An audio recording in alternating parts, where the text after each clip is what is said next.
After ranking all Leviathans and getting intense backlash, I'm back to rank all of Subnautica's biomes next. This time I'm not including below zero, mainly because I don't want to start another wave of backlash from the haters of the game. But also, I didn't want this video to be longer than 20 minutes. Alright, remember to like and or subscribe and we'll begin. In 18th place I'm putting in the barren wasteland that is the sparse reef. It's, well, sparse to say the least. It lacks anything interesting. It's got some rocks, some coral here and there, and that's about it. There isn't much else to say about this biome, so I'll leave it at that. Alright, in 17th place I've got yet another barren area, it's the CRA Field. It's alright for resources, but you know, I'm judging these based on how much I like them as a whole, and this biome is lacking in every other department. The rocks are definitely way cooler though, they're pointy, and actually there's nothing else to add, so next biome please. The 16th place spot is taken by none other than the crater edge, the void, the whatever else you want to call it. It wouldn't be fair for me to rate this any higher, seeing as though it's literally the most empty biome in the game. All there is just vast emptiness with some extra ghost leviathans for the fun of it. It serves as a world border, I suppose, to keep the player within the game's map. I say it's pretty effective as it doesn't take away from the alienness and realism of the game. It's not too far-fetched to have a huge empty space in the water with huge organisms feeding on microscopic plankton. Even though the ghost leviathans are the only thing this biome has going for it, surprisingly it's still more interesting than the previously mentioned biomes. The ghost leviathan is one of the most loved leviathans in the whole series, and so I think this is a fair ranking, right? Up next in 15th place I have to put the mountains biome. It's also a little empty, however there's reapers. I really love reaper leviathans, so I'm putting this above the void with the ghosts. Again, it's quite barren. I don't really like the empty biomes unfortunately, so that's why this biome is lower than the others. It's quite forgettable and doesn't really have many memorable features. That's why it's not one of my favourites. Without the reapers, I'd say it'd have to go in with the CRA Field and sparse reef, and like the void, the leviathans are the only thing this biome has going for it.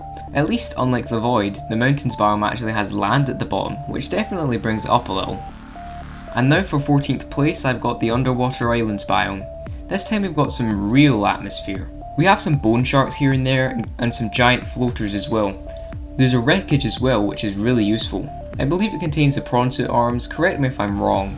But unlike the previous biomes, this one actually isn't that forgettable. It's definitely not a bad biome at all, and I think it's way more creative than the barren empty ones, so I like this one a lot more than the CRA Field. Although, there is still some better biomes listed later on. Next up is the dunes biome. Despite being another kinda bare one, I actually like this quite a fair bit. It again has reapers, and it is pretty dark and scary. The thermal vents add some real interestingness, I guess. A cuttlefish egg can be obtained from here, and well, people love cuttlefishes, so that's a plus I guess. You can see some nice coral here, and the PDA entry has to be the best thing they put here. I don't know anyone who wasn't freaked out after hearing that message. Detecting multiple Leviathan class life forms in the region. Are you certain whatever you're doing is worth it? The Reapers definitely bring this up a lot, although I still think it's better than the sparse reef even without the Reapers. I'm not exactly sure how controversial this ranking might be, but I'm perfectly fine with leaving it here on the list. Here I'm putting in the crash zone. It's one of the first other biomes you get to visit after getting the radiation suit, and it has some pretty deep murky water in it. Reapers and a lot of metal salvage can be obtained from here too. Oh, and also the whole Altera ship as well. The Reapers are especially a nice touch. How many times have I said that?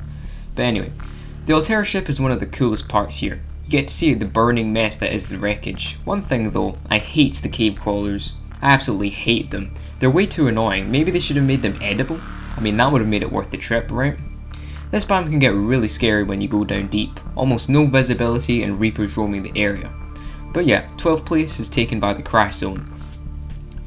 Okay, let's hope this one isn't controversial. I'm putting in the island biomes here, and I mean the overwater ones. There's some of the few land sections in the game I like the Altera ship. There's the bulb trees that are insanely good food sources, trust me. And the Degassi bases are really nice, good for the lore. The cave crawlers again ruin it quite a bit though. I'm sure most of you watching hate those silly cave crawlers as much as I do.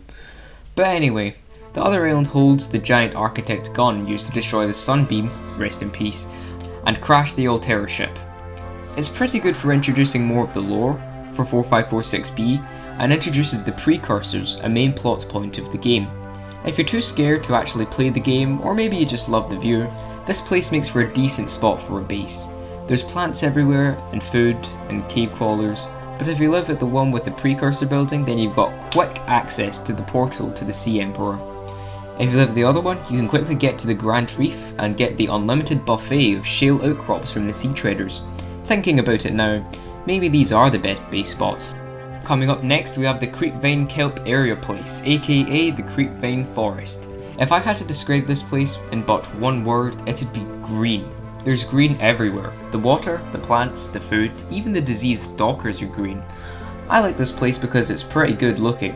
The yellow glowing seeds are a really nice touch. You can see them from afar, and for beginner players it makes getting basic required resources very easy. The stalkers are barely even a threat. I do hate getting their teeth though, it's very unnecessarily difficult and annoying. I'm glad enameled glass doesn't need stalker teeth in below zero. The mushroom forest comes next in 9th place. It's pretty empty apart from the mushrooms, but I still like it a bit more than the creepvine area. There's so many tall mushrooms, and like the creepvine area, that's all there really is to it, just the one type of plant. You can see little jelly rays swimming around, which adds a bit of colour to the area. And the giant mushrooms actually do give you the spores required for the hatching enzyme, so that's a nice thing about this place. Not much else to say about the area, so on to the next one. And next up I've got the Grassy Plateaus biome. Let's be perfectly honest, this one is beautiful. The lovely blue water in the area makes it look spectacular. I mean, just look at it. The sea creatures around the place look so nice. Oh wait, it's a sand shark, never mind. But other than the sand shark, oh man, it's a biter now. Okay, never mind, I hate the wildlife here. Ignoring that, the rest of the place is amazing. The red grass everywhere, the wreckage that gives you a ton of blueprints, and also poor Aussie's PDA log. Rest in peace. It has the entrance to the Jellyshroom Cave biome, which we'll get into later. Overall, the Grassy Plateaus is a nice little starter biome that's definitely awesome. Would recommend building a base here. Right next door to the Mushroom Forest is the Bulb Bush Zone, which is next on our list. Around here you have really beautiful glowing bushes of varying sizes. Ampules can be seen swimming around the place, which adds a little bit of danger to this area, or as I like to say it adds a little bit of fun to the area. This is one of the absolutely necessary biomes to complete the game, as you need the bulb bush sample for the hatching enzymes. I like this biome particularly because of how alien looking it is. Let's be honest, you can't look at this and not think it looks spectacular. I'm confident that a lot of you watching will say this is one of your favourite looking biomes. It's amazing. But for 6th place we've got the final biome in the game, the Lava Zone. This biome has lava everywhere. It's home to none other than the sea dragon Leviathan, the huge beast of 4546B. I've talked about the sea dragon in my Leviathan ranking video, so you can go check it out if you want. But anyway, this place is quite dark and deep, so it's really hard to get anything done here. Even being out in the open water will boil you alive. This place is difficult. I still think it's really cool though. I like it as the final biome of Subnautica. Here you unlock more precursor lore and tech, and there's lots of kyanite around the place. This is also where you get the ion battery and power cell, which, to be honest, should have been given earlier in the game when they'd actually be useful. But never mind. You can only access it from the cove tree behind a waterfall, so it's quite well hidden, and the Reaper skeletons around the place make it seem like something huge and scary is in the area, more so than the Reapers. But nah, it's just a sea dragon with the goofy arms. But anyway, cool biome. The first biome you get to explore is 5th on my list today. It was difficult making a decision for the top 5 biomes, because all of these are really nice. The Safe Shallows is the first biome in the game. It resembles a real life coral reef. It looks really tropical and nice, and there's barely any danger apart from the gasopods and the forsaken crash fish. I hate them more than the infamous cave crawlers. But this place is just so lovely. It's stunning, pretty, gorgeous, any other synonyms for pretty.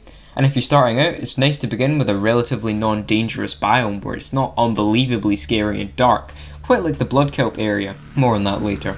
It's great for the basic resources you'll need at the start of the game, like acid mushrooms for the batteries, coral shell samples for filtered water, table chloral for the computer chips, etc. It's overall a great starting biome. Hidden underneath the Grassy Plateaus biome is the Jellyshroom Caves, next in our ranking here.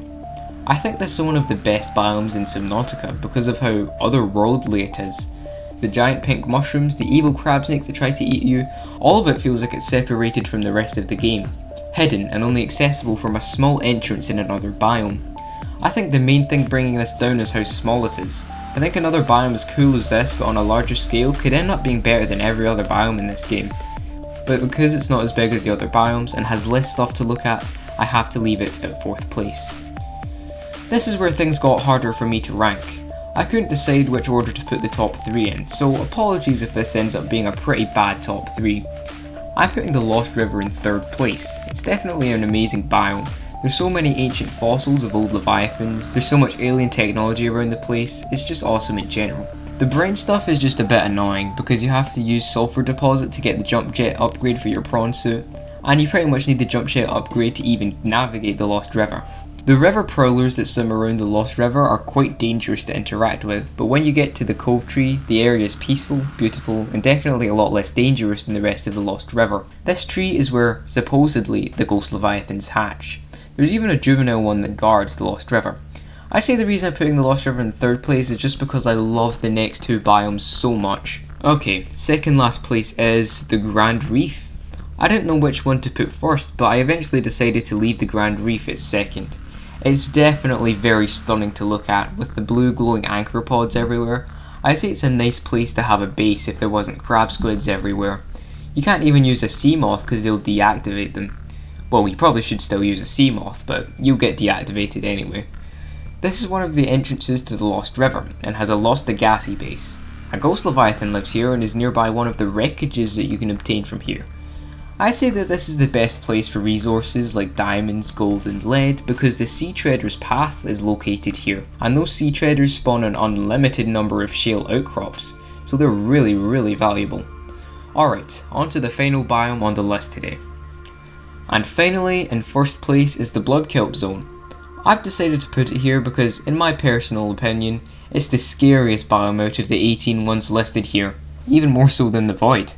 It gets really deep and dark, and even the PDA has to tell you how scary the biome is supposed to be.